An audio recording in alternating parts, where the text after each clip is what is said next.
Now, the US President Donald Trump has warned Russia he is running out of patience over the war in Ukraine, announcing a major weapons package for the war-torn nation and threatening to hit Moscow with more severe tariffs. Mr. Trump confirmed US-made Patriot air defence missiles will go to Ukraine, with NATO member nations to cover the cost. And he's given Russia a 50-day deadline to reach a ceasefire deal or face tough tariffs targeting its exports and the countries buying Russian oil. Let's go to North America correspondent Lauren Day in Washington and Europe correspondent Elias Clore in London. First to you, Lauren. Take us through what was in this announcement. Well, Catherine, there are two main elements to today's announcement. The first being this major weapons package for Ukraine. There wasn't a great deal of detail on exactly what that will include, but we know that it does include up to 17 of these Patriot air defence systems, as well as missiles and ammunition. There had been some reporting prior to this announcement that it would also include some offensive weapons, but there was no detail on that today in the press conference. The important element of this announcement, however, is that it's the member states of NATO, countries including Germany, Finland, Denmark, Sweden. They will foot the bill for this. They will be buying billions of dollars of weapons from the US and then distributing them to Ukraine. And that's important because it allows US President Donald Trump to distance himself from any criticism that he is getting the US further enmeshed in another foreign war, which we know is not popular with his base and not popular with that America first rhetoric. Now, Donald Trump says that the weapons will arrive within days.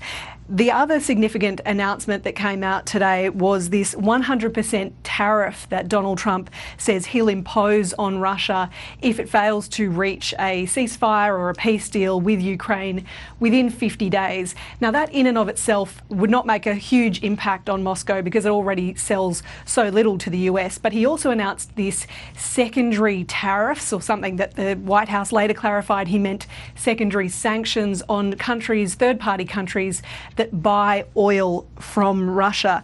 Now, this will put more pressure on Russia, absolutely, but a 50-day deadline is still plenty of room to manoeuvre, plenty of time for Russia to do a fair bit of damage on Ukraine. And we know just how rubbery some of Donald Trump's deadlines have been in the past.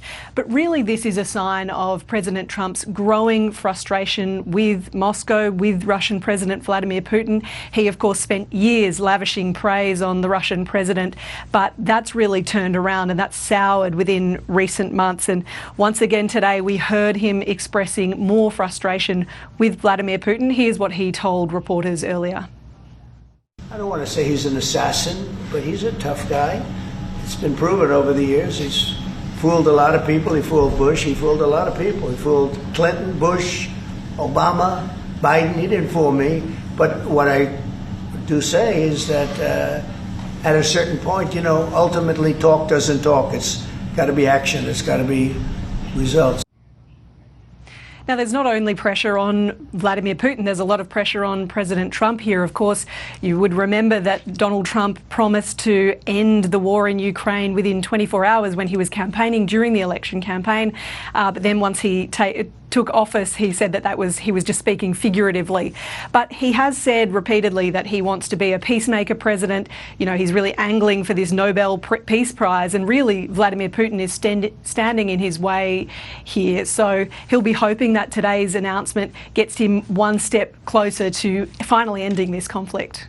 He certainly will. Thank you, Lauren. Let's go to our Europe correspondent now, Elias Clore. Elias, what's the reaction been there? Well, it wasn't long ago when Ukrainian President Volodymyr Zelenskyy said he was extremely concerned by the Pentagon's decision to review the supply of some of its weapons to Kyiv. Now it would seem Mr. Zelenskyy will have access to quite a wide range of sophisticated American weapons, and it comes at a critical time. Although Russia's ground offensive is slowing, its aerial attacks are increasing in viciousness.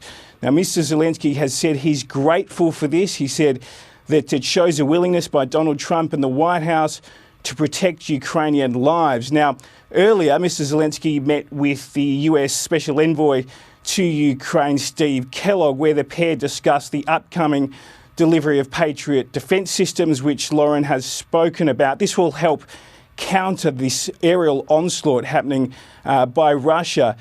So Mr. Zelenskyy said he was grateful for that discussion. He also said it was extremely productive. He's also spoken about the importance of restricting Russia's ability to bankroll its war effort. Now, the EU and the UK have imposed several rounds of sanctions on Russia, and now with the US threatening to impose tariffs on Russia and its allies, there's a sense that there could be a tightening on Russia's ability to fund its military exercises, its war in Ukraine.